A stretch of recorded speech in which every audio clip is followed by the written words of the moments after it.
Kwani Simba kuwa viongozi kutokuwa kwenye mamlaka ni shida sana? Kwani mkiwa hapo mnalipwa?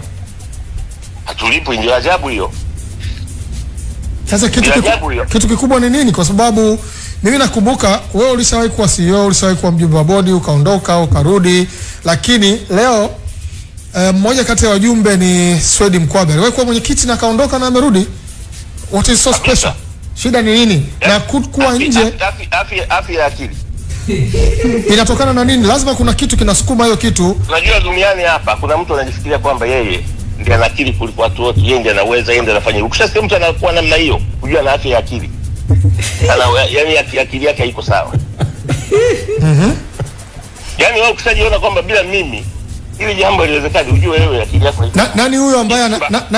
Nani huyo ambaye anadhani kwamba bila yeye Simba hawezi kufanikiwa? Kwa sababu Simba ina struggle miaka 4 sasa. Mnafungwa na Yanga na hamjachukua kikombe. Hao watu hawakuwepo kwenye mamlaka. Ndugu yangu, unapigilia mistari. Inakuuliza mimi sipigilia mstari wote.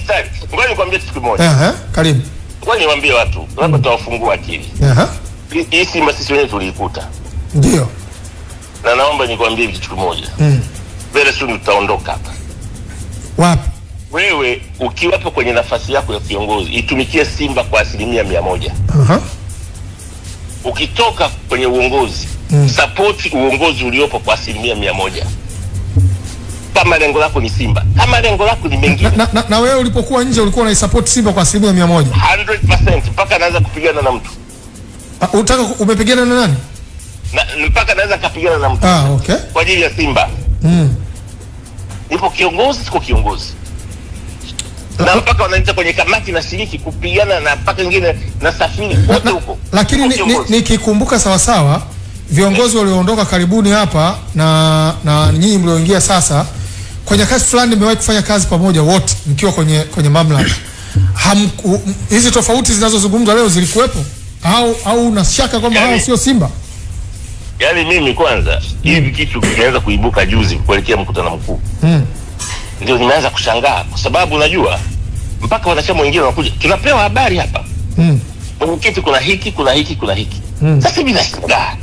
Hiki kitu kwa nini kama ni issue kwa nini kiongozi basi hiki ni nini hicho? Hiki ni nini? Kuna shida gani hapo? Sitaki kupreempt mkutano. Kwa sababu ile ajenda tuko kwenye mkutano. Sitaki kupreempt mkutano.